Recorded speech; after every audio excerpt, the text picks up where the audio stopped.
Motor Encik yang tadi, selepas saya interview dia sikit, saya dapati dia jatuh pada standard B. Motor yang enjinnya dipasang selepas.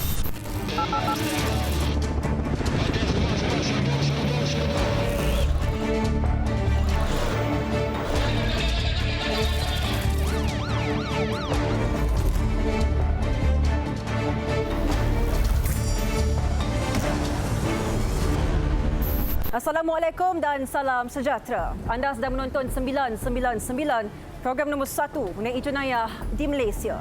Bunyi egsos motosikal yang kuat sehingga mengganggu ketenteraman awam. Spesifikasi juga dikatakan tidak mematuhi syarat yang ditetapkan. Malah, ada juga di antara mereka yang mengubah suai egsos semata-mata untuk memuaskan minat dan hobi. Ikuti laporan wartawan Syahirah Azhar bersama Jabatan Siasatan dan Penguasaan Trafik, Ibu Pejabat Polis Kontingen Negeri Selangor. Saksikan laporannya.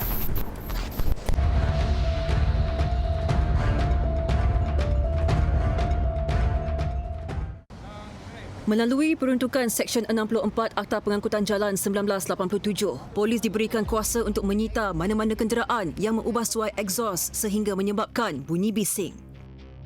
Susulan itu, bermula 1 Mac lalu, pasukan polis Jabatan Siasatan dan Penguasaan Trafik Ibu Pejabat Polis Kontingen IPK Selangor menjalankan operasi di Lebuh Raya Selat Kelang Utara bersama beberapa agensi lain. Kita membuat khususan khususnya untuk mengesan motosikal yang dipasang dengan exhaust yang diubah suai yang menghasilkan bunyi sangat bising yang telah menjadi rungutan kepada masyarakat.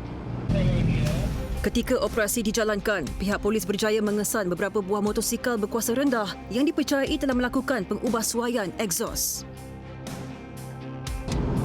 Setakat ini kita tidak sita lagi mana-mana motosikal yang ni. Jadi kita suka menasihatkan pada semua penunggang motosikal dan juga lain-lain pengguna jalan raya, kenderaan, kereta dan lori dan sebagainya supaya menggunakan exhaust yang asal, yang standard, yang telah diluluskan oleh Kementerian Pengangkutan dan tidak sesuka hati menukar exhaust mengikut kehendak sendiri.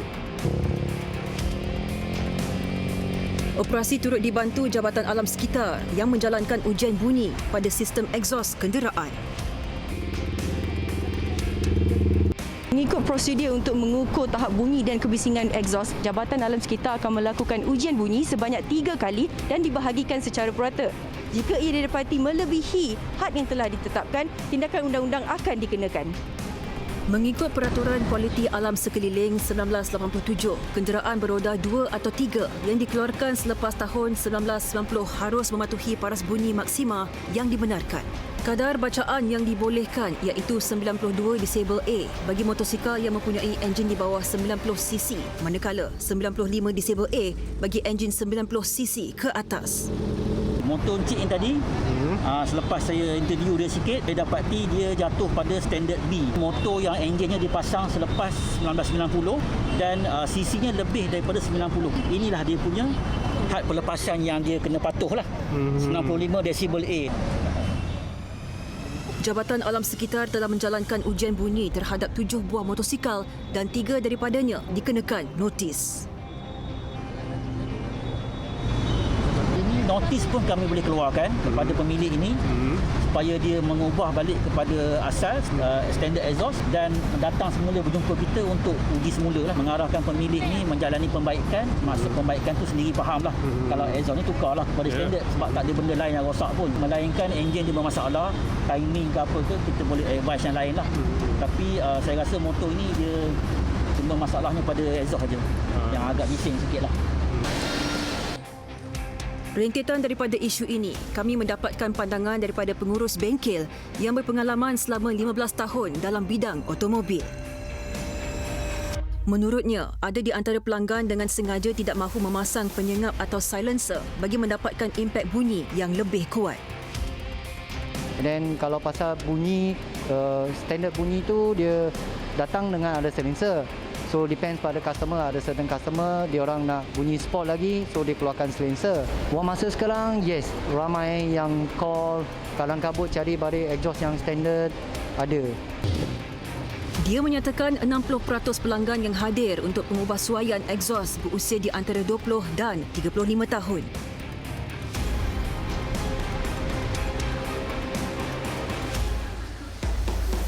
Kami turut menemui seorang penunggang motosikal berkuasa besar yang telah melakukan pengubahsuaian egzos sejak 6 bulan lalu.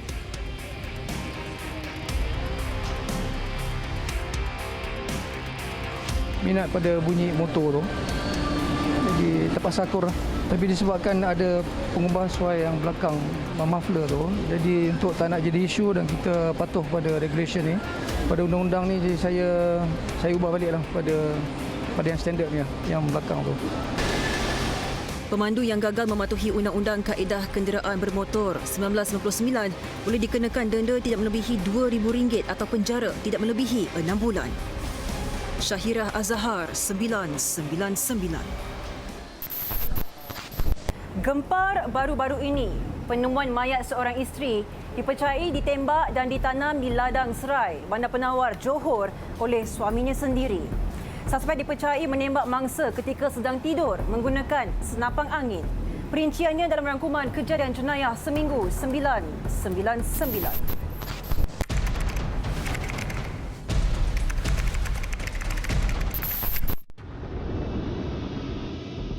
Susulan pembunuhan kejam terhadap seorang wanita di Taman Saujana, Kota Tinggi, Johor, polis mengesahkan terdapat kesan lebam di beberapa bahagian badan mangsa. Beberapa butir logam timah dipercayai peluru daripada senapang angin turut ditemui di bahagian dada dan perut mangsa.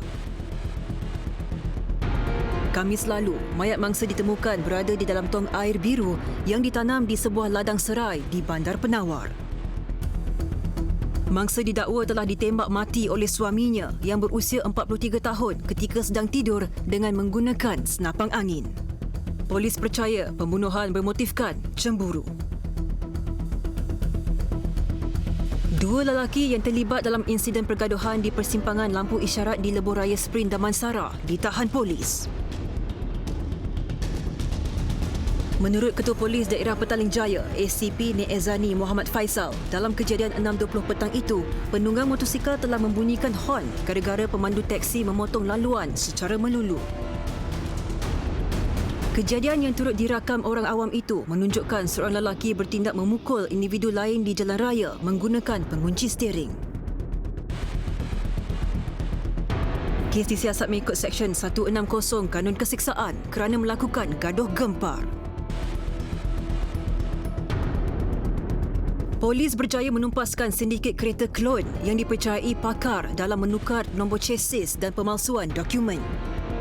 Hasil serbuan di 5 negeri bermula 2 Februari hingga 2 Mac lalu. Pihak polis berjaya menahan 6 lelaki berusia di antara 22 dan 42 tahun. Menurut Ketua Polis Kuala Lumpur, Datuk Saiful Azli Kamarudin, kegiatan sindiket terbongkar hasil serbuan di sebuah premis menjual kereta terpakai di Ceras. Turut dirampas sepanjang op lejang yang dilancarkan selama 1 bulan. 19 kereta pelbagai jenis bernilai RM3.5 juta. Dilihat yang merah ni adalah skuper lah. Skuper ataupun pengawet air lah, di mana air akan masuk melalui sini terus ke dalam tangki yang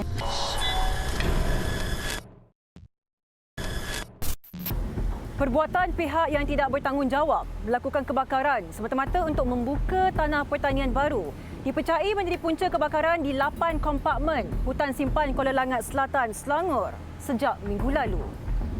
Wartawan Halim Din menyertai Agensi Penguasaan Maritim Malaysia melaksanakan operasi pemadaman kebakaran dari udara menggunakan kaedah pengemboman air di daerah terbabit. Saksikan laporannya.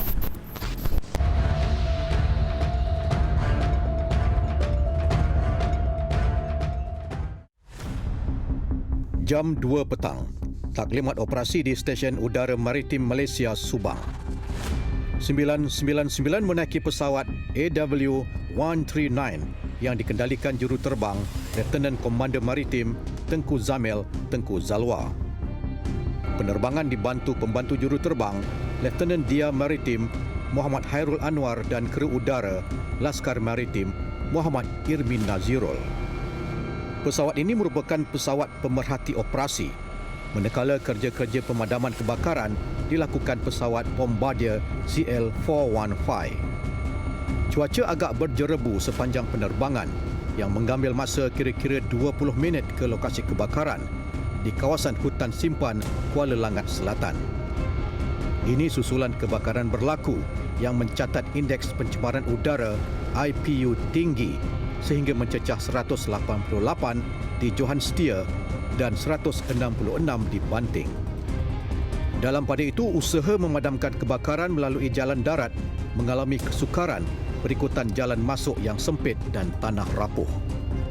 Selain itu, struktur tanah gambut menyebabkan kebakaran bukan sahaja di permukaan, malahan di bawah tanah sehingga kedalaman 1 meter. Ditambah lagi sumber air yang terhad semakin menyukarkan operasi. Justru kaedah waterbombing atau menggugurkan air dari udara menggunakan pesawat Bombardier CL-415 milik Maritim Malaysia dilaksanakan. Tinjauan 999 dari pesawat AW139 Rabu lalu mendapati asap tebal masih lagi menyelubungi kawasan kebakaran.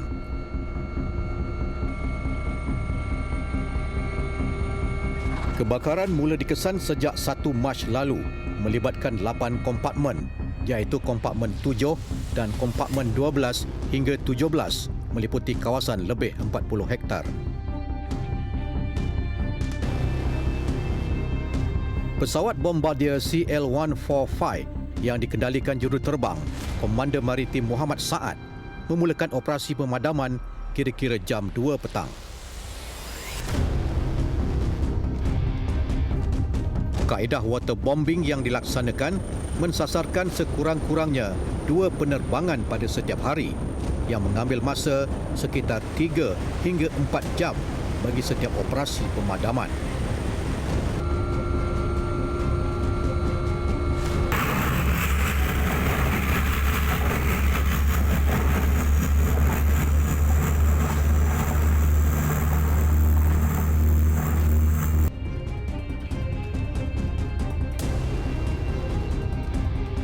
Operasi berakhir jam 5 petang dan pesawat selamat mendarat di Stesen Udara Maritim Malaysia Subang jam 5.30 petang.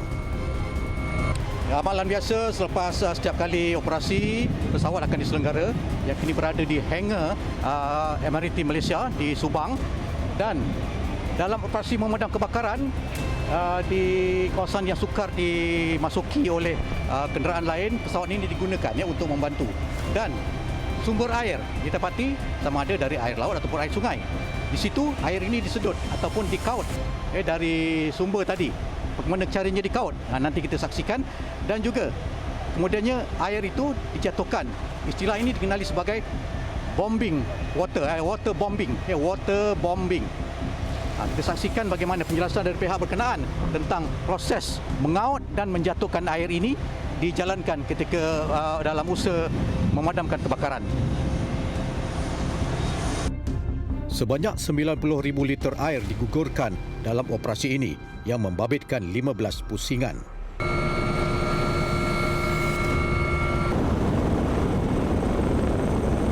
Seperti mana yang dilihat, yang merah ni adalah skuper lah. Skuper ataupun pengaut air lah, di mana air akan masuk melalui sini terus ke dalam tangki yang ada di dalam pesawat, badan pesawat, dan ada 2 lah, di sebelah kiri 1 dan di sebelah kanan 1, dan juga ada 4 pintu air lah, 1, 2 dan 2 lagi di sebelah sana lah. Dia terdapat disimpan dalam 2 tangki, okey, di sebelah kiri dan sebelah kanan.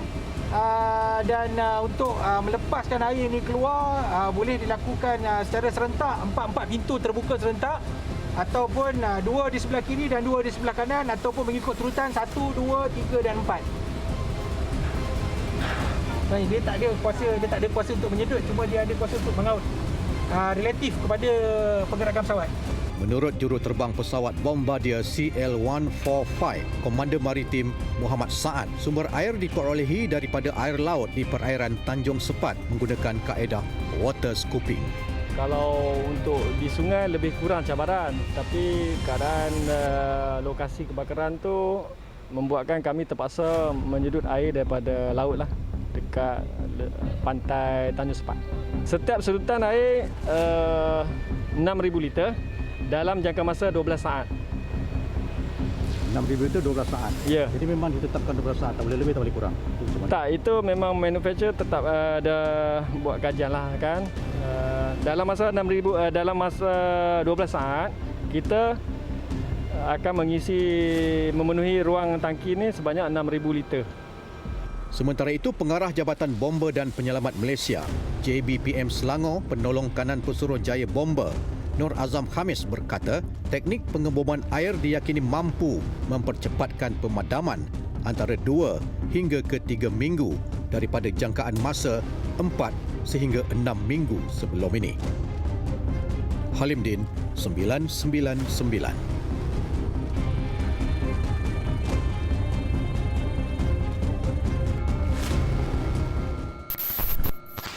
Dua maut manakala 3 lagi cedera apabila van pekerja yang dinaiki dihempap runtuhan struktur binaan lebuh raya bertingkat Sungai Besi Hulu Kelang setelah sebuah trailer merempuh perancah besi lebuh raya terbabit. Pemandu trailer berkenaan turut didapati positif dadah. Perinciannya dalam tragedi 999 minggu ini.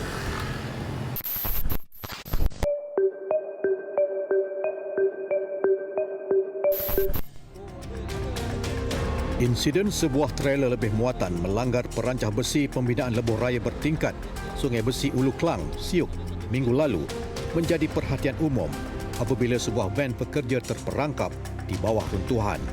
Tragedi yang berlaku kira-kira jam 5 petang Rabu lalu berhampiran Desa Tun Razak menyebabkan 2 individu maut manakala 3 lagi cedera, termasuk seorang daripadanya cedera parah. Menurut Ketua Jabatan Siasatan dan Penguatkuasaan Trafik JSPT Kuala Lumpur, Assistant Commissioner Zulkifli Yahya, kemalangan dipercayai berlaku ketika trailer berkenaan melanggar kerangka besi pada pembinaan di jejantas pejalan kaki. Insiden itu menyebabkan rusuk keluli bersama perancah besi terjatuh di kedua-dua laluan lebuh raya lingkaran tengah 2 MRR2. Runtuhan kemudian menghempap van kilang yang sedang dalam perjalanan menghantar pekerja ke USJ1 Subang. Berikutan kejadian, pemandu van Muhammad Fairuz Muhammad Yusof, 47, patah tulang bahu kiri dan mengalami pendarahan dalaman. 2 lagi penumpang Zaitun Zainal, 54, cedera kaki kiri, manakala Zakiah Yaakob, 51, cedera di betis kiri. Mangsa yang meninggal dunia dikenali sebagai Nurina Edwin Abdullah, 47 dan Nur Hayati Abdullah, 42 tahun.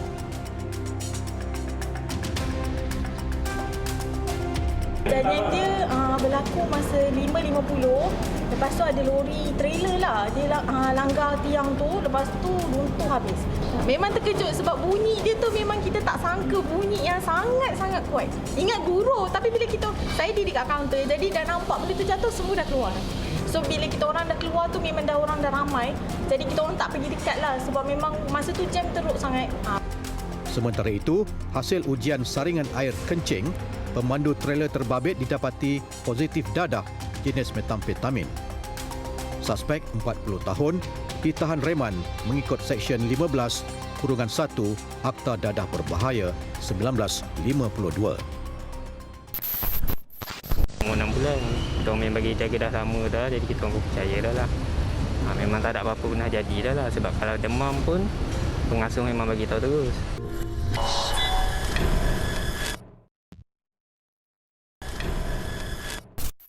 Ibu bapa kepada seorang kanak-kanak perempuan berusia 2 tahun reda dengan kematian anak kedua mereka ketika dalam jagaan pengasuh.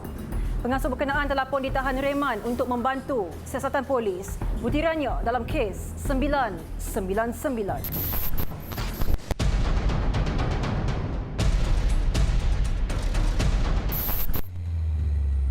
Seorang kanak-kanak perempuan berusia 2 tahun ditemukan terlangkup di dalam besen berisi air selepas ditinggalkan sementara di dalam bilik air di rumah pengasuh ketika wanita berkenaan ingin mengambil tuala.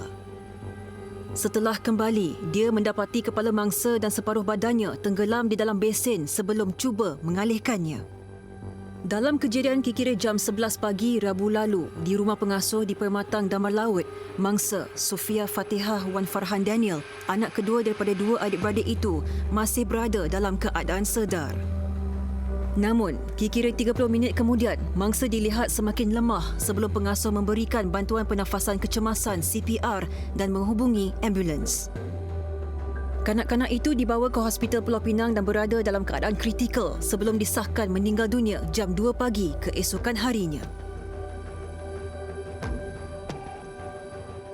Punca kematian adalah kerana kecederaan yang ada pada perut mangsa tersebut. Mengikut pakar forensik, kemungkinan kecederaan ini berlaku akibat daripada usaha proses CPR yang dijalankan oleh pengasuh dan ianya adalah konsisten dengan pendapat daripada forensik dan tiada unsur jenayah yang didapati dalam kejadian ini. Kes disiasat mengikut Seksyen 31-1-A Akta Kanak-Kanak 2001. Menurut bapa mangsa, Wan Farhan Daniel Wan Azmi, 26 tahun, dia menggunakan khidmat pengasuh itu sejak anak pertama lagi. Yang pengasuh pun jaga anak tu daripada anak pertama kita orang lagi. Anak pertama tu jaga daripada umur 6 bulan. Kita orang memang bagi jaga dah lama dah, jadi kita orang percaya dah lah. Memang tak ada apa-apa pernah jadi dah lah. Sebab kalau demam pun pengasuh memang bagi tahu terus. Sebab dia pun ada pengalaman jadi nurse kan, jadi kita orang percaya dia lah. Benda nak jadi, kita orang tak boleh nak salahkan siapa-siapa lah masa ni. Sementara itu, ibu mangsa Fatahiyah Ilyas, 25 tahun, meluahkan kesedihannya ekoran kehilangan Sofia Fatihah yang dianggap paling mencuit hati. Dia lagi aktif kan, daripada kakak dia lah bully kakak dia lah ni. Dia sangatlah seorang yang aktif lah. Okey. Kan pihak polis yang siasat lah. Kami tak nak ganggu siasatan polis dengan redha, dengan hati terbuka.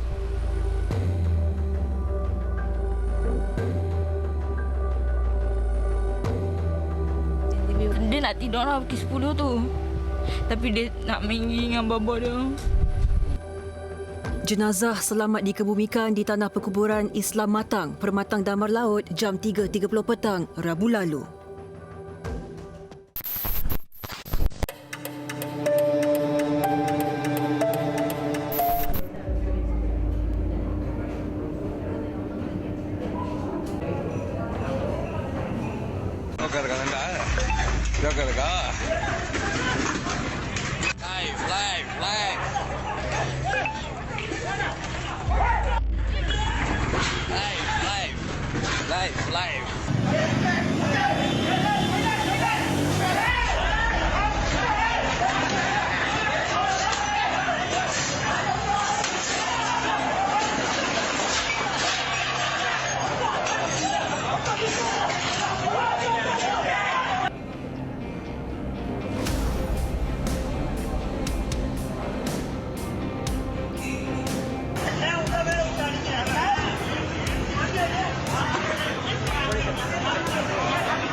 Gara-gara pihak restoran enggan mengambil pesanan setelah tamat waktu berniaga, sekumpulan lelaki merusuh sehingga mencetuskan kekecohan di antara pelanggan dan juga pekerja.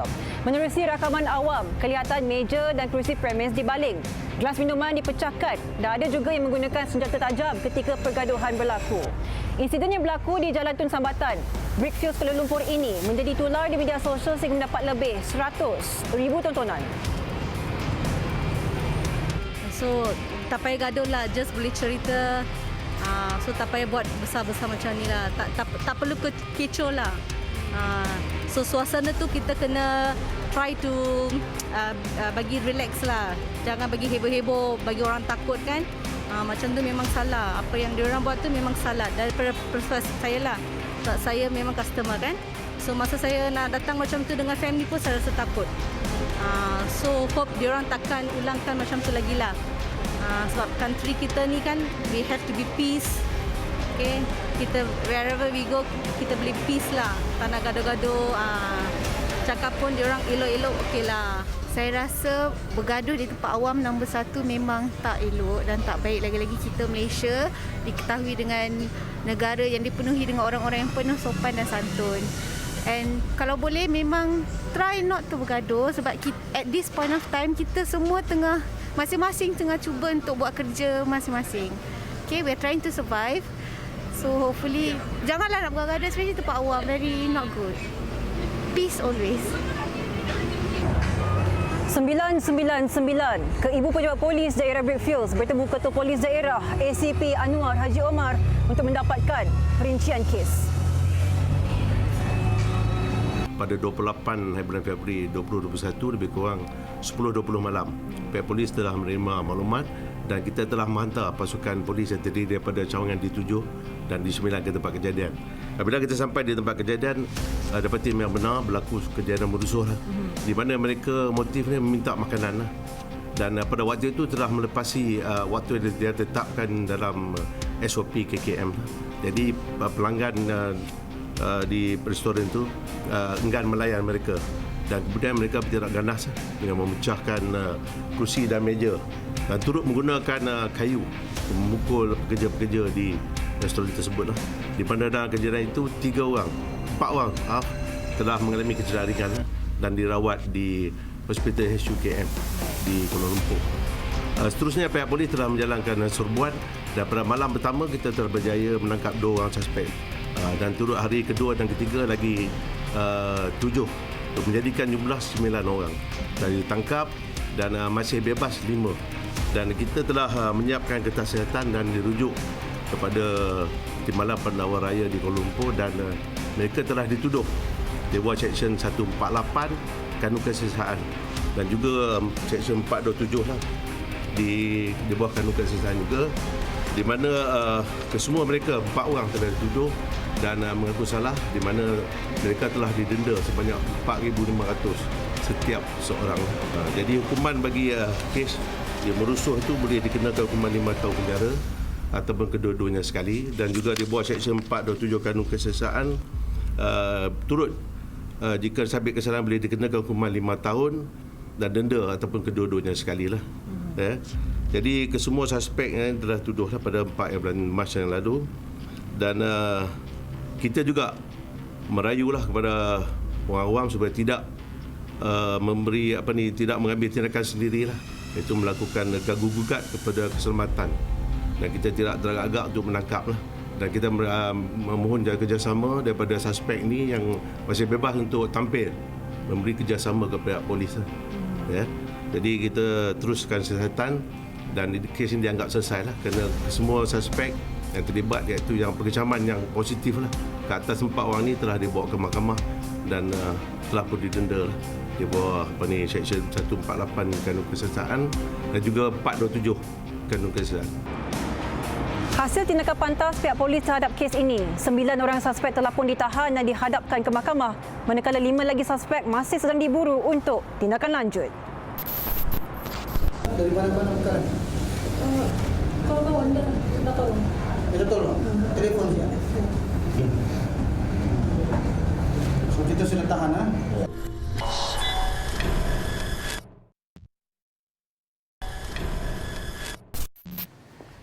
15 premis judi dibanteras manakala lokasi panas penggunaan dadah diserbu.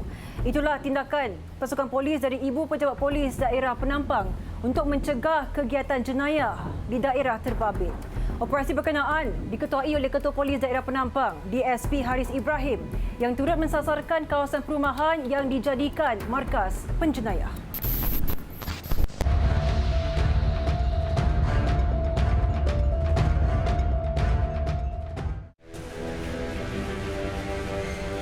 Berselindung di sebalik perniagaan runcit dan makanan, 15 premis sekitar daerah Penampang dan Putatan telah mendapat arahan pemotongan bekalan elektrik selepas didapati menjalankan kegiatan judi tanpa lesen. Operasi bermula jam 8 pagi dijalankan di kawasan Taman Suria, Kivatu dan beberapa lagi premis di Pekan Dongongon. Menurut Ketua Polis Daerah Penampang, Deputi Superintendent Muhammad Haris Ibrahim, operasi dijalankan bahagian siasatan jenayah Ibu Pejabat Polis Daerah IPD Penampang bersama Sabah Electricity Sendirian Berhad SESB. Usaha untuk membongkar kegiatan kesemua premis terlibat sejak tahun lalu berjaya dilakukan menerusi beberapa serbuan berkala.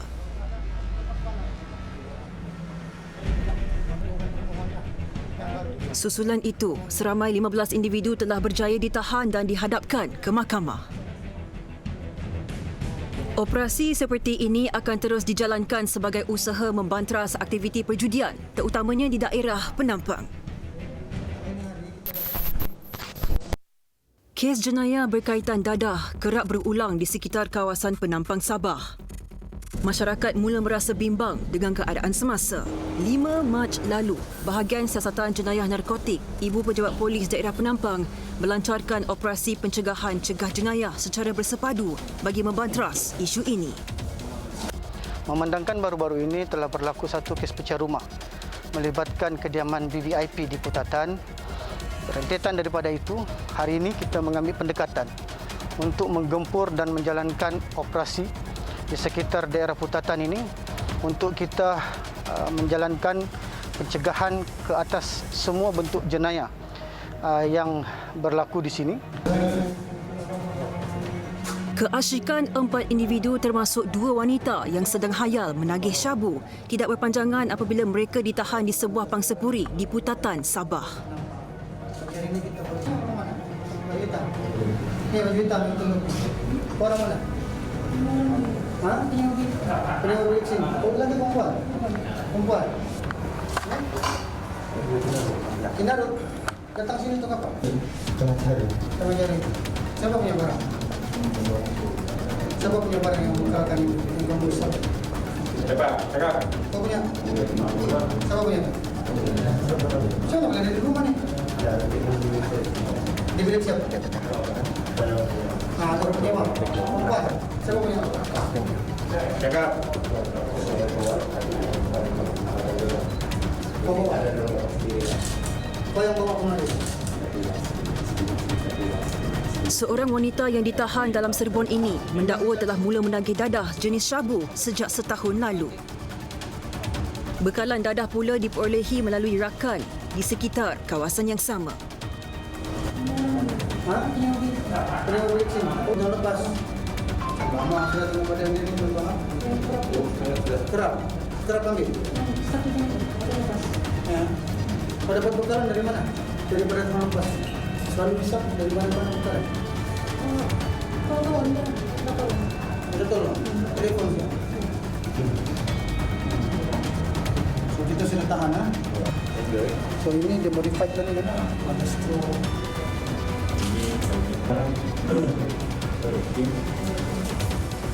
Pihak polis turut menemukan peralatan dipercayai digunakan untuk mengambil dadah serta beberapa paket lut sinar mengandungi dadah jenis syabu. Kesemua yang ditahan berusia di antara 21 dan 35 tahun dan kes disiasat mengikut Akta Dadah Berbahaya 1952. Pencegahan jenayah IPD Penampang diteruskan dengan pemantauan di Pantai Meruntum Putatan yang turut dibantu oleh pasukan polis Merin Kota Kinabalu.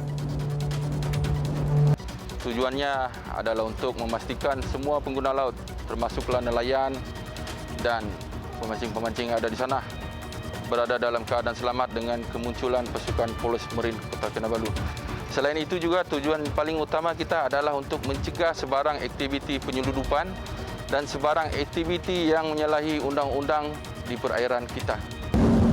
Hasil pemantauan pihak berkuasa mendapati tiada sebarang aktiviti mencurigakan manakala keadaan laut dan pesisiran pantai berada dalam keadaan selamat. Jadi kita berharap dengan operasi pencegahan jenayah seperti ini, jenayah di daerah Putatan ini kita dapat kurangkan dan dapat cegah secara menyeluruh. Operasi tamat jam 11 malam. Di Serdang, Selangor, 4 pesara polis termasuk seorang petugas ketika era darurat antara yang terawal menerima sumbangan menerusi sistem e-pesara. Serangan komunis dan pelibatan dalam kes Botak Chin antara kisah yang dikongsikan dalam lawatan diketuai oleh Ketua Polis Daerah Serdang, ACP Razali Abu Samah baru-baru ini. Perinciannya bersama wartawan Haris Faro Alex.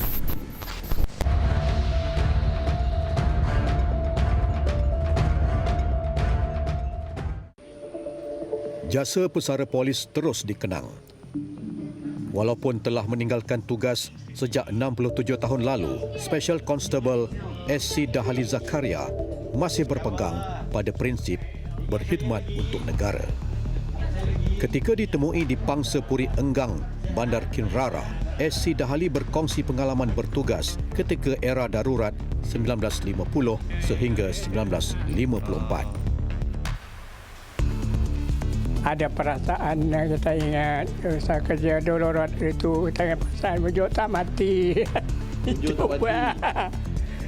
Komunisnya jatuh, kita ingat itu. Tapi umur dah panjang dah begini sampai sekarang. Ketua Polis Daerah Serdang, Assistant Commissioner Razali Abu Samah mengatur pertemuan bersama Dahali bagi memperingati jasa beliau yang pernah mempertahankan negara daripada serangan komunis. Dahali yang berusia 88 tahun berjaya dijejaki Polis IPD Serdang setelah mendaftar dalam program E-Pesara yang dilancarkan baru-baru ini. Honda dalam Pekana, jaga kawasan Pekana, bagan serai kan. Itu tukar baru bentar. Dulu pakai basikal, ronda pakai basikal. Ada kawan saya kena tembak tu di Bukit Mamai. Naik bukit kan, kat sekamat dah Bukit Mamai kan. Kena ambush. Oh, kena ambush? Dia senapang, dia tinggal, dia lari, tinggal seorang. Dahali turut bersyukur dan terharu apabila jasanya dihargai ketika menerima pingat jasa pahlawan negara yang dianugerahkan kepada semua bekas polis yang berkhidmat semasa era darurat. Menurut Assistant Commissioner Razali Abu Samah, Dahali hadir ke IPD Serdang bersama pingat yang diterima ketika ingin mendaftarkan diri bagi program E-Pesara. Sekarang ni saya pula nak tanya Pak Cik. Pak Cik dah lama berkhidmat, dah pernah berkhidmat lama dah. Apalah pesan Pak Cik dengan kami yang bertugas sekarang ni Pak Cik? Bagi nasihat dengan kami. Alah, baguslah. Kerja baik-baik itu dah ingat jasa pada kerjaan. Kita ingat itu je. Jangan ingat kita kerja, ingat kita aja. Kita ingat mesti kepada orang ramai. Tunjuk pada orang ramai macam ni. Itu je. Lawatan menyantuni pesara polis anjuran IPD Serdang turut meninjau seorang lagi bekas polis, Sub-Inspektor Bersara Lim T. Siang yang pernah terlibat dengan siasatan kes berprofil tinggi termasuk botak cin dan bentong kali. Bertugas sejak tahun 1957, Lim T. Siang sering ditempatkan di bahagian siasatan jenayah termasuk di Ibu Pejabat Polis Daerah Klang dan Ibu Pejabat Polis Kontingen Kuala Lumpur. Dari satu pegawai sama saya, jarang saya jumpa sekali orang penyamun. Dia sebelum dia suspek dia dua pistol. Oh, lawan lama. Oh, itu jam lawan. Maya. Ayah, kes bunuh, kes macam-macam lah. Sampai kes semua besar ni. Okey. Tanya ni. Angkat ni memang. Buka terus. Yeah.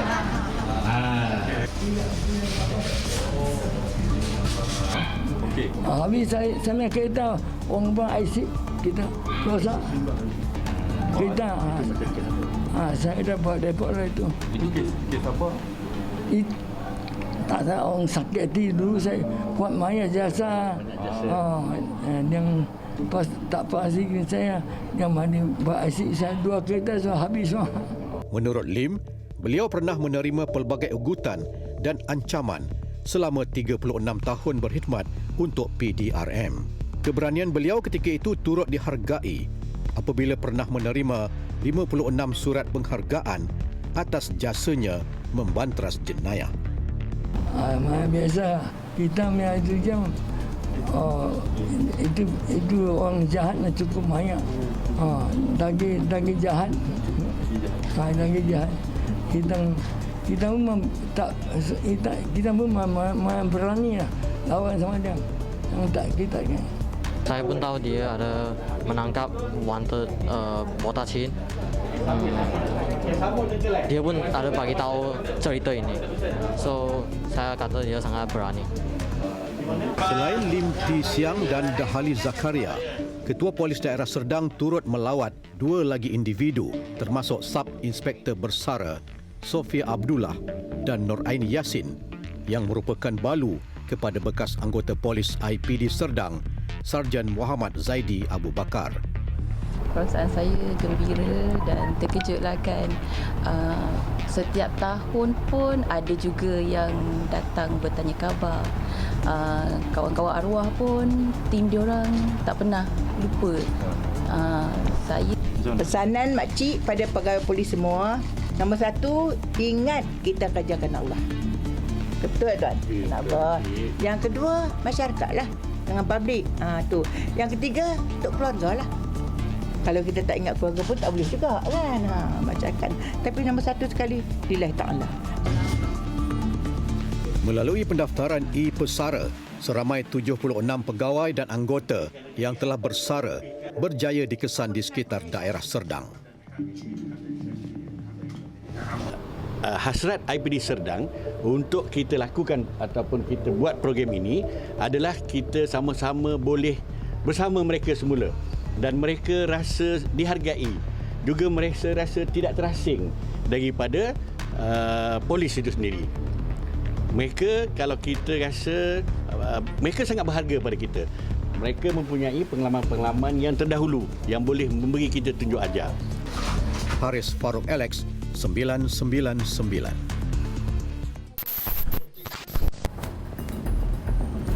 Jangan lupa untuk mengamalkan penjarakan fizikal dan mematuhi SOP di mana jua anda berada. Lindung diri, lindung semua. Dengan itu, sekian sahaja daripada kami sehingga kita berjumpa lagi di minggu hadapan.